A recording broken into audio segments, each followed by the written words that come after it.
Non, vous n'allez pas y croire. Oui, je sais ce que certains vont dire. Encore sur cette finale. Mais là, on n'est plus dans le simple débat de supporters. Là, on parle de la vérité, celle que personne n'ose révéler et qui change totalement la donne.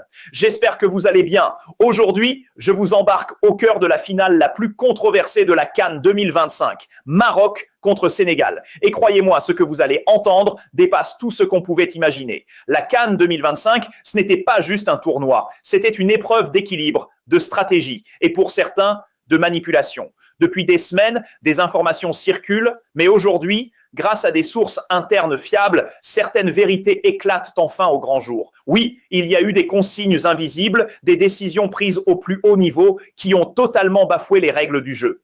Imaginez la scène, la tension est à son paroxysme, le stade bouillonne, les supporters retiennent leur souffle et soudain, un événement improbable se produit. L'ensemble des joueurs sénégalais quittent le terrain pendant ce qui semble une éternité. 15 minutes s'écoulent, 15 minutes où chaque seconde aurait dû être sanctionnée selon les règles du football. Rappelons-le, sortir du terrain sans autorisation de l'arbitre, même pour quelques secondes, entraîne automatiquement un carton jaune. C'est une règle élémentaire, appliquée partout dans le monde pour garantir la discipline et l'équité du jeu. Mais ici, nous ne parlons pas de quelques secondes. Non, nous parlons d'un quart d'heure entier. 15 minutes pendant lesquelles les joueurs ont eu le temps de boire, de se faire masser, de se concentrer, de communiquer entre eux comme si le match n'existait plus. 15 minutes où la logique sportive aurait dû reprendre le dessus.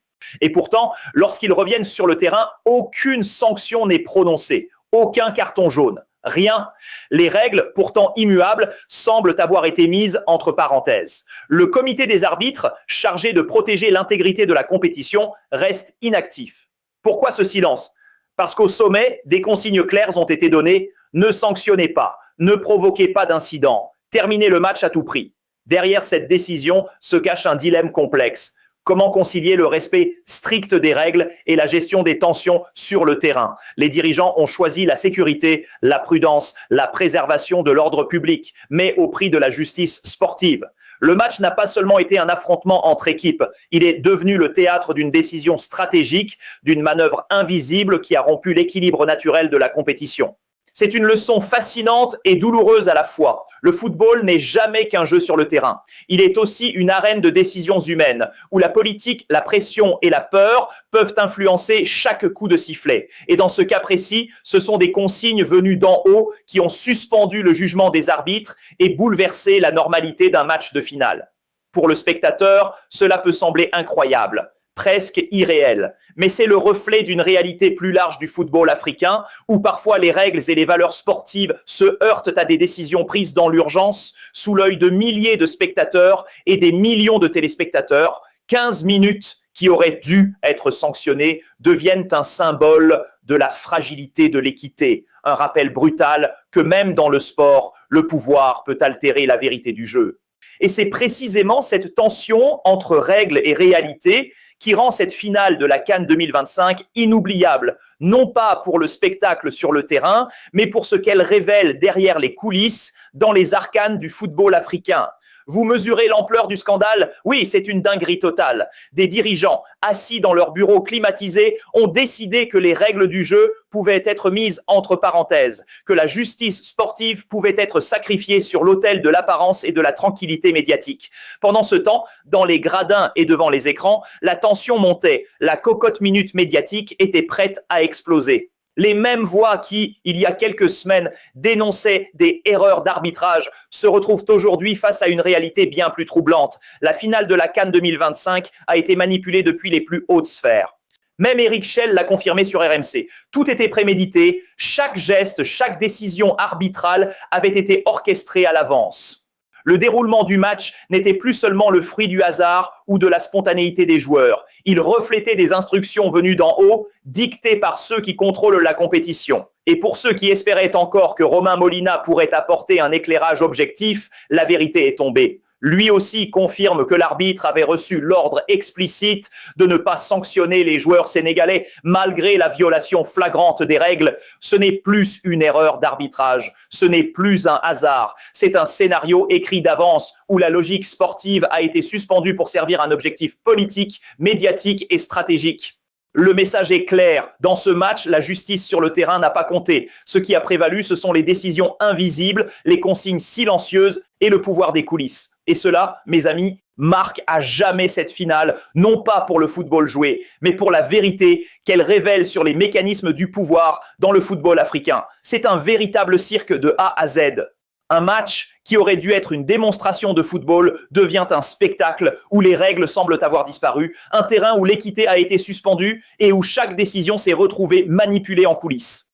Mais attention, ne vous méprenez pas. Le Sénégal reste la meilleure équipe sur le terrain. Le mérite sportif, le talent, l'engagement des joueurs, tout cela est incontestable. Pourtant, dans l'esprit du public et dans l'histoire de la CAN, la victoire est désormais entachée. Ce n'est plus seulement une question de jeu, c'est une question de légitimité. Les règles ont été modifiées à la volée, les sanctions prévues ont été ignorées et certains acteurs ont choisi de jouer hors du cadre du sport, transformant la finale en un théâtre de décisions politiques plutôt qu'en un affrontement sportif.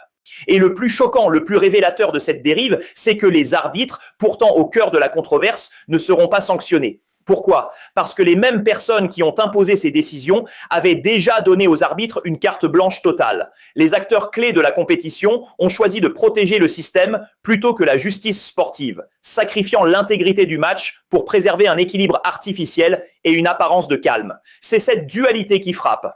Le football, cette passion, ce jeu d'émotion et de talent a été assujetti à la politique et aux consignes invisibles. Et pour les supporters, pour les historiens du sport, pour ceux qui croient encore à l'esprit du jeu, cette finale restera un symbole amer. Le talent sur le terrain peut briller, mais quand les règles disparaissent en coulisses, la victoire perd sa véritable lumière. C'est un véritable scandale, à la fois administratif et sportif, un épisode qui risque de ternir durablement l'image du football africain. Ce n'est pas simplement une erreur isolée ou un mauvais arbitrage, c'est un système qui a failli, des décisions prises hors du terrain qui ont bouleversé le cours d'une finale historique. Alors, ouvrez les yeux. Oui, des erreurs ont été commises. Oui, certains ont tenté de manipuler le déroulement du match. Oui, les conséquences se feront sentir longtemps après que les projecteurs se soient éteints. Cette finale ne restera pas gravée dans les mémoires uniquement pour le spectacle sur le terrain. Elle restera comme un symbole des coulisses du pouvoir dans le football africain, de ces décisions invisibles qui peuvent changer l'histoire d'une compétition. Pour les passionnés, pour les supporters, pour tous ceux qui croient encore en l'esprit du jeu, c'est un rappel brutal. Le talent et la passion peuvent briller, mais quand la justice sportive est compromise, même la victoire la plus éclatante peut perdre sa lumière. La vérité derrière la CAN 2025 est désormais éclatante. Ce match qui aurait dû être célébré comme un sommet du football africain, un moment où le talent, l'engagement et la stratégie s'unissent pour créer un spectacle mémorable, restera à jamais gravé, mais pour des raisons bien différentes. Ce n'est pas la beauté du jeu ni l'intensité des duels qui hantera les mémoires, mais les manœuvres en coulisses, les consignes invisibles et les décisions prises loin du regard des spectateurs. Il est essentiel de comprendre ce qui s'est joué. Derrière le terrain, derrière les cris et les dribbles, il y avait un autre match. Un match de pouvoir, d'influence et de stratégie où la logique sportive a parfois été sacrifiée au nom de la prudence ou de l'apparence. Et c'est là que réside la leçon pour tous les passionnés de football. Le talent et la passion, si brillants soient-ils sur le terrain, peuvent être éclipsés si la justice et l'intégrité ne sont pas respectées. Alors, avant de juger, prenez le temps d'analyser. Regardez chaque geste, chaque décision, chaque réaction. Demandez-vous ce que cela révèle sur le fonctionnement réel du football africain. Gardez l'esprit critique, car c'est lui qui permet de distinguer le vrai du faux, l'influence de l'arbitre impartial, la performance sportive de la stratégie politique. Le football africain mérite mieux, il mérite des règles respectées, des arbitres libres et une compétition où la légitimité du jeu prime sur tout le reste. Pour nous, supporters, journalistes, passionnés, c'est une responsabilité partagée. Nous devons garder ces événements en mémoire, en tirer les leçons et exiger que la transparence et l'équité ne soient jamais reléguées au second plan. Parce que chaque match est plus qu'un score. C'est une histoire, un symbole, un miroir de l'état du football sur le continent. Et bien sûr, comme toujours, si cette analyse vous a éclairé, si elle vous a permis de mieux comprendre les coulisses du jeu, laissez un maximum de likes, abonnez-vous, activez la cloche et partagez vos réactions dans les commentaires. Vos voix comptent. Elles font partie de cette vigilance collective. Et restez connectés, car croyez-moi, ce n'est que le début. La véritable histoire de cette CAN 2025, avec ses révélations et ses enjeux, ne fait que commencer.